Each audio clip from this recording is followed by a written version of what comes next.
Terima kasih atas kesempatannya. Kami dari kelompok 2 akan melanjutkan pembahasan mengenai Information System Operation.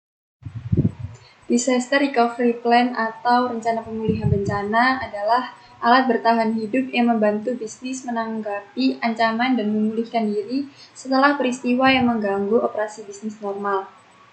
Rencana pemulihan bencana ini haruslah mendapat persetujuan dari manajemen, sering diperbarui, dan diuji serta dipelihara sebagaimana mestinya. Bencana ini ada yang disebabkan oleh alam seperti gempa bumi, tsunami, ataupun bencana yang tidak wajar seperti serangan cyber, gangguan layanan, terorisme, dan lain-lain. Sehingga menciptakan kekacauan ekonomi dan gangguan bisnis yang parah dapat terjadi pada bisnis kapan saja dan dapat berdampak signifikan. Seperti misalnya Honda mengalami penurunan laba kuartal kedua tahun 2011 setelah terdampak tsunami dan gempa bumi yang menghancurkan produksi dan penjualannya. Dampak dari bencana ini dan banyak bencana terkait lainnya akan dirasakan oleh bisnis, pemasok, hingga pelanggan yang mengandalkan bisnis tersebut untuk produk penjualan mereka. Langkah kritis awal dalam DRP adalah mengidentifikasi siapa yang bertanggung jawab atas pemulihan bencana yang didistribusikan. Pemulihan semua teknologi merupakan tanggung jawab teknologi informasi atau unit bisnis bergantung pada siapa yang memiliki kendali atas perangkat keras, perangkat lunak, dan data. DRP harus mengatasi penghancuran sebagian dan total sumber daya komputasi. Sistem terdistribusi dan sistem komputer mikro harus dimasukkan dalam rencana. Selain itu, cadangan file data penting harus disimpan di luar lokasi bersama dengan prosedur pengoperasian dan pemulihan. Secara khusus, prosedur harus ada dan diuji untuk pemulihan dari kegagalan atau kehilangan peralatan, program, atau file data. Dalam kasus kegagalan peralatan, setiap instalasi mungkin memiliki perjanjian kontrak yang mencakup penggunaan situs alternatif dengan konfigurasi komputer yang sebanding. Contohnya adalah cold site dan hot site. Sebelum penyusunan DRP, langkah yang harus dilakukan adalah yang pertama, aset organisasi dan nilai penggantinya itu harus diidentifikasi. Mengenali risiko khusus yang akan mengakibatkan hilangnya aset sementara atau permanen. Menilai dampak kerugian. Nilai aset harus dibandingkan dengan frekuensi kerugian untuk membenarkan solusi pemulihan bencana. Lalu, setelah menyelesaikan hal-hal di atas, DRP dapat dirakit. Terima kasih. Selanjutnya akan dijelaskan oleh rekan saya. Assalamualaikum warahmatullahi wabarakatuh. Perkenalkan, nama saya Reza Erwan dengan NIM 2017 310 200. Di sini saya akan menjelaskan mengenai DRP. DRP ini itu harus mengidentifikasi berbagai tingkat pemulihan dari peristiwa yang terisolasi hingga bencana yang meluas. Ketepatan waktu pemulihan akan bergantung pada hilangnya exposure untuk program atau sistem tertentu. Ketika rencana itu selesai, harus diuji untuk mengidentifikasi cara berkala untuk memvalidasi asumsi dan mempengaruhi rencana berdasarkan lingkungan yang terus berubah. Dalam hal ini, pengujian juga dapat memberikan kesempatan untuk mempraktikkan proses pemulihan dan mempraktikkan elemen yang hilang yang mungkin perlu ditambahkan. Dan DRP ini harus membahas komponen-komponen seperti tujuan dan pernyataan misi, personel kunci yang terlibat, program penuh dan bertahap dan backup data, tes dan latihan, program dan backup data disimpan di luar lokasi, penunjukan ketua pemulihan bencana dan komite, nomor telepon darurat, daftar semua aplikasi perangkat keras dan perangkat lunak yang penting, perlindungan asuransi, rencana komunikasi, dan yang terakhir sistem terkini dan dokumentasi operasi, rencana relokasi karyawan ke lokasi kerja alternatif. Jika semua anggota organisasi itu harus semua anggota organisasi itu harus dibiasakan dengan DRP. Dan jika terjadi keadaan darurat, maka akan mudah bagi anggota staf untuk menjalankan peran mereka dalam rencana tersebut. Melaksanakan rencana tersebut menegaskan bahwa upaya tidak diduplikasi dan semua langkah yang diperlukan telah diambil. Penting untuk memiliki DRP tertulis dengan langkah-langkah terperinci karena individu yang tidak terbiasa dengan proses tersebut mungkin perlu melakukan proses pemulihan bencana dalam keadaan darurat yang sebenarnya. Yang selanjutnya yaitu mengaudit komputasi pengguna akhir. Dalam grup EUC telah berkembang pesat dalam hal pervasiveness. Penerapan teknologi pekerja pengetahuan untuk membantu bisnis memecahkan masalah telah menjadi salah satu kekuatan utama perubahan bisnis dalam bisnis saat ini. Auditor sebagai pekerja pengetahuan dan pengguna dapat membantu departemen dalam mengidentifikasi aplikasi PC yang sensitif atau kritis yang dikira memerlukan perhatian yang khusus. Dalam organisasi di mana kontrol tidak memadai, auditor dapat memainkan peran kunci dalam mengembangkan kontrol ini untuk grup EUC. Setelah setelah pengendalian diterapkan, auditor dapat memeriksanya untuk kecukupan dan efektivitas. Mengaudit grup EUC dapat mencakup seluruh spektrum tujuan informasi sistem, dari pengembangan sistem hingga pemulihan bencana. Baik, terima kasih atas kesempatannya. Perkenalkan, nama saya Disa Yunanda dengan NIM 2017 310256. Di sini saya akan melanjutkan penjelasan dari rekan saya. Yang pertama yaitu keterlibatan audit dalam operasi sistem informasi, di mana auditor TI akan memberikan jaminan bahwa operasi dirancang secara memadai dan memastikan bahwa pemrosesan dan pencatatan laporan keuangan dilakukan secara akurat, lengkap, dan valid. Lalu selanjutnya yaitu resiko akibat tidak mencukupinya operasi dan pengendalian SI.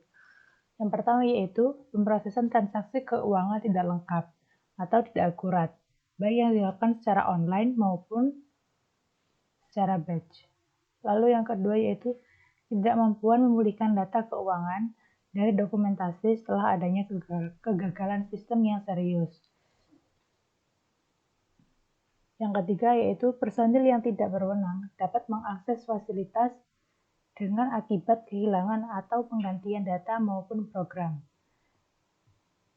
Selanjutnya adalah tujuan umum dari audit sistem informasi, yaitu memastikan bahwa yang pertama, operasi TI mendukung penjadwalan, pelaksanaan, pemantauan, dan kesinambungan sistem, program, maupun proses yang memadai untuk memastikan bahwa pemrosesan dan pencatatan transaksi keuangan telah dilakukan secara lengkap, akurat, dan valid.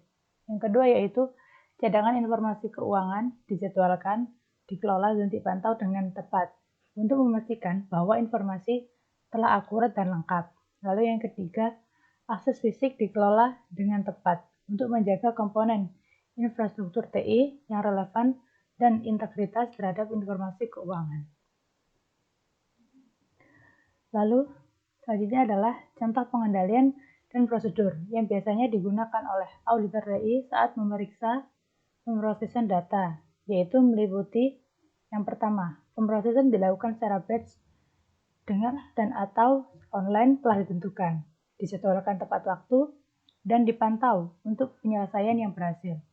Lalu yang kedua yaitu melakukan pengecualian yang teridentifikasi pada pemrosesan batch dan atau online ditinjau dan diperbaiki tepat waktu untuk memastikan bahwa pemrosesan informasi keuangan telah akurat, lengkap, dan resmi. Sekian presentasi dari saya, selanjutnya akan dilanjutkan oleh rekan saya. Assalamualaikum warahmatullahi wabarakatuh. Di sini saya akan melanjutkan presentasi dari rekan saya. Sebelumnya, nama saya Anggita Putri, NIM 2017 310 301. IT Editor dibagi menjadi 8. Yang pertama, ada akses fisik, diotorisasi, dipantau, dan dibatasi untuk pengguna individu. Yang kedua, pengguna memiliki akses ke pusat data. Yang ketiga, mekanisme kontrol akses fisik, misalnya kartu akses,